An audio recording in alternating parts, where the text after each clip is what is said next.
Spiritfarer is a game about watching your friends die. Wait, what? Despite being such a weird topic for a game to be written about, there's a ton of people giving this game a lot of praise for pulling off one of the most outlandish concepts I've ever seen a game do. I decided to try the game out for myself. The same game where the entire point is to wait for your friends to pass away and calls itself the cozy management game about dying. When I found the game at first, I found it on the shelf at like GameStop, saw a bunch of furries on it, and then put it back on the shelf, and then never thought about it again. But then I found the game on Steam, and apparently it's a lot more than that. You're some person with a big ass boat, and you got a bunch of people on it. And you get to jump around, and you can do like one of the most slickest hand-drawn animations I've ever seen a game do. And you can also fish in this game. Bro, I'm gonna be diving into that water like I'm...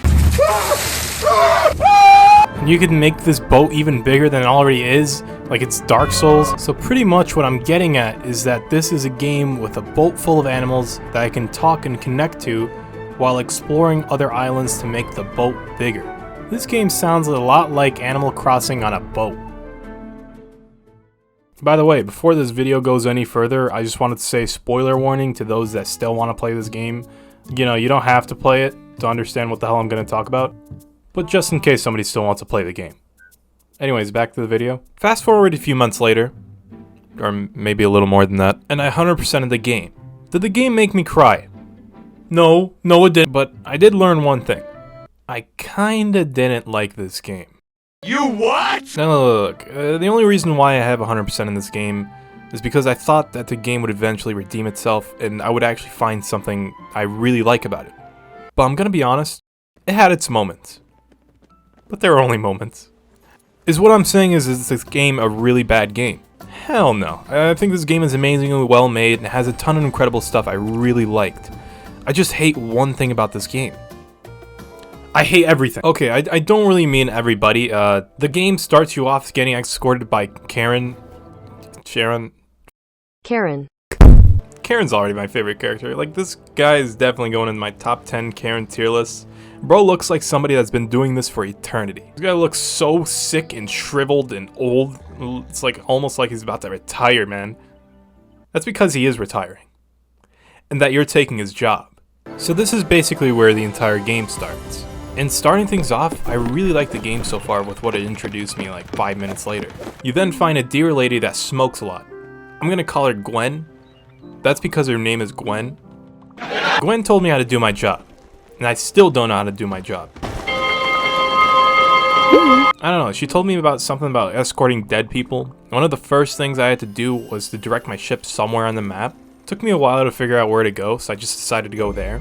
But then I changed my mind because I couldn't find anything on that island, so then I ended up traveling north. And I still never found anything, so I went back to my map and I accidentally made a giant cut. So then eventually, after exploring a bunch of islands, you meet this guy named Atul. Atul eventually became the reason why I even played this game. This guy says yeah like how I would respond to my friends if they told me to jump off a cliff. And that's like enough reasoning as to why I like this guy so much. So then I thought to myself, and I'm like, these guys are right. This game's got everything to make me chill. You got these cool low maintenance tasks, like making thread, where all you have to do is hold a button and let it go at the right time. And then you got like these really cool platformer segments where you get to collect like some green jellies. And you get to talk to these animal people, and you get to like cook foods for them too. And also you can like, yeah, I'm not doing that. So yeah, I had a lot of fun starting this game off. But it being a 40-hour game, I always thought, yeah, you know, I'm gonna be doing this for like a ton of hours, but I know for a fact that they'll introduce more things for me to do other than the cooking and the tasks and talking to animal people, right? Right? But yeah, to elaborate more on the gameplay loop, in the beginning of the game it had me like, did you just flip off a raccoon? I swear to God if this fish does not come out. Man, I love deforestation. What do you mean a bag of rice is $200? Oh dude, I'm almost doing this like completely perfect. What do you mean you're hungry? I just fed you like 6 days ago. Why don't you let me into your house? 1 backflip, 2 backflip, 3 back... Man, why is this even in the game? I don't want to do this. I don't want to do it. It's literally night. How are you not caught yet? But in between those moments, I slowly started completing quests to get to the main reason why people like this game. And it's because of its story. Which eventually led me to meet this snake. I did meet this deer before her, but I didn't like her as much, and we'll talk about that later. But Jesus Christ, dude, did I love this snake. She is rad as hell. She talks like a grandma trying to eat peanut butter. And that's because she is a grandma. The amount of adventures I went on because of her. Like, she had me conquer dragons, meditate next to a big rock. And I'm gonna be honest, I find the dragons a lot more interesting than meditating next to big rocks. Like, you get out there and you use these like dragon hump thingies as platforms to jump around and help him out by removing his like cancer rocks, I guess. And I'm not really sure why, but it's something about this cool ass music that plays while a storm is surging in the background with this dragon screaming as I pull off some of the coolest somersaults I've ever seen in the game. And I don't like her just because of the dragon. I like her because of the stories of what she told me of what led her to meet that dragon. She told me about like why she stopped depleting the world of its resources and stopped being a rich person because rich people are annoying, and she just resorted to being a life of making music, watering plants, and meditating and sleeping all the time, and also collecting shiny rocks. Also, apparently she asked my mom out. Bro, why do you stop talking? What do you mean you like my mom? But learning and talking to the characters are usually in between the waiting portions of the game, of waiting on my ship so then I can travel and get to the quests I want to finish, because there is so much waiting in this game. And I get so bored despite the fact this game gives me a lot of things I can do on the ship. Like, I can fish, but I've already done that at least 300 times. I can also go make some wood, but there's no point to because I already made a ton of wood for other upgrades. So then I just ended up hopping on a roof for like 30 minutes because, you know, it's a lot more fun. After hopping everywhere for hours on end just to travel to a new island, I found so many cool ass islands you can visit. With each parts of the map being some representation of somewhere in real life, you get the entirety of Japan in one place, and you get to like explore Antarctica. There's also a place where it's like really gardeny and green. That one compares nothing to this New York one that I found, where it has so much detail and depth to like the environment, what New York feels like. There's like people all over the place. It's got like everything New York has. It has a bunch of assholes that can tell you to like mind your own business. And there's so many dialogue with these minor characters. There's one guy that just came up to me as I'm chopping down a tree. So he just started impeding on like you chopping the tree and tells you to stop. But you know, I'm still gonna freaking chop down that tree. You can't stop me. And exploring these islands were absolutely incredible. But again, there was so much waiting to get to these islands. But you know, sometimes it was actually kind of worth it. But you know, this game isn't supposed to be all sunshine and rainbows. You're taking Karen's job, and that job requires you to move dead people from place to place. And old people that you have fun with eventually also have to die. And you know, that's the reality the game is trying to teach you. How to say goodbye to somebody, how to spend their last times with them, and it does a pretty good job at that. Which sucks, because I don't want to see this freaking snake lady that I really like die. After seeing her like drive away and saying her final words, hit me to the point where I'm like, I felt like I had no, like, I actually felt genuine loss. I had no motive, no ambition, no reason to even go on in this game anymore. But then I found somebody else that made me play this game a little while longer. And it's because I wanted to see this girl's husband try to pull a girl, which is his wife. So originally, to start this quest, you had to track her husband down. Why am I tracking down somebody's husband that they haven't talked to in years? I have no goddamn clue. So I went out on this quest and I asked people about him, and apparently they kept on just saying that he's hot as hell, but they don't know where he is. So then I went to some other island in which I asked everybody again about where he is, but they also said that he's hot as hell and that they don't know where he is. So I had to do what any sane man does. I went ahead and asked a turtle. Who knew turtles are actually so good at doxing people? So eventually I found the guy, and I realized that he isn't as cool as everybody said he is. But apparently he's gonna redeem that because he's been gone from his wife for so long. He has a plan. He's gonna make a genius solution for his wife to make up for why he was gone so long, and also express his love for his beautiful wife, right? So he set me out to fetch one of the most exquisite boxes of chocolate from none other than the place his wife works at, which is a metal factory. I don't know why it's in a metal factory, but let's go on. Now, because he's a master of getting girls, from what I've heard from other people, he's not even gonna stop there. Bro's gonna get something more than that. He's gonna get a bundle of roses, which is genius. You know, it's a perfect combo of chocolate and roses. Nothing to go wrong with a good gift, right? So then I handed him the boxes of chocolates and the roses and then went to sleep. And you know what the guy does after he gets the chocolates and roses? He cheats on his wife. So you know the 7 wonders of the world? Yeah, this guy is one of them. I have no idea where that turnover came from. The worst part is, I felt like there's nothing more than to this guy other than just him being flamboyant and cheating on his wife. And this guy actually came to me out of nowhere to tell me about his extreme trauma and regrets about being a soldier in World War II. But it just felt so weird for me to just get this trauma dump after knowing that he cheated on his wife. Like, I just don't know how to react. Should I care? Should I sympathize? I don't even have dialogue options. Why is he telling me about this? Hell, like 90% of the time, he just acts like none of it's happened. He barely just mentions the fact that he cheated on his wife. It's a pretty big event, but like, he just acts like nothing happened. And it's just like, and because he's doing it, it just makes him look like a prick that he just doesn't care about hurting other people. And I can't help but just hate him. Well, you know, after all the hating about Giovanni, I gotta say something good I like about the game. And it's the music. The music is an absolute symphony to listen to. It sweeps through the entire game and it enhances so much of the game's feel in more ways than it's supposed to. Unlike this guy who cheated on his wife. Oh my god, man. Eventually, I started realizing this pattern where with every character you brought onto the boat comes new ways you can gather new things. Whether it's through an event or something you put on your ship to build things, the game tries to make each and every individual step you take as simple and fun as possible. And in the beginning, it really feels like it works. Like, to get some rocks, you could just get a pickaxe and you gotta charge it at the right time. And to smelt these rocks, you gotta just blow some air at the right time. And to make string, you just have to hold the button and let it go at the right time. That you can see a pattern here, but they do add this fun one, which is just crushes rocks. And to crush rocks, all you have to do is spam a button.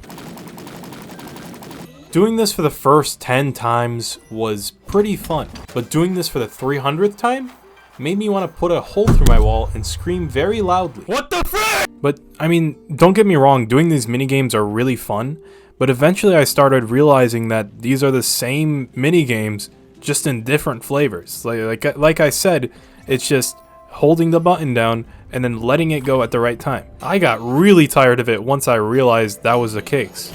You know, at this point in the game, whereas in the beginning I was finding weird things left and right, where I was flipping off a raccoon in one moment and then fighting a dragon in the next. But then eventually they just became regular encounters.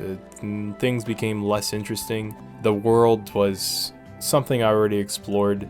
The characters on my ship were people I knew or people I just hated. Except Atul. Atul is the realest man I've ever met in this entire game. He's been here since the beginning. He's always been telling me stories about his life and what brought him here.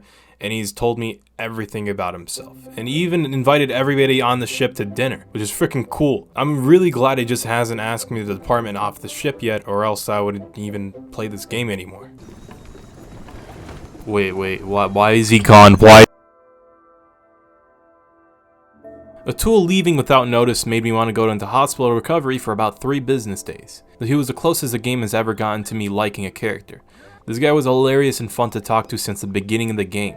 Every discovery I made was either for this guy or with this guy. And since he's a character that I've had for almost the entire game, the impact of him leaving out of nowhere made me want to change my profile picture and bio to something very reasonable when experiencing loss. I was in shock to the point that I had to tell my friends how tragic this was. They didn't give a shit. After seeing this guy leave me like that, I thought this was going to be the standard of how it's going to feel for the rest of these guys. From there on, I felt dead. There was nothing else to do but to get resources by farming, mining, smithing, events, cooking, and then waiting, and then waiting, and then waiting, and then waiting, and then to use those resources to finish quests. Repeat those 2 quests for a bunch of times until you've finished enough for their storyline to be finished and for them to leave. And that's how I felt for almost every character.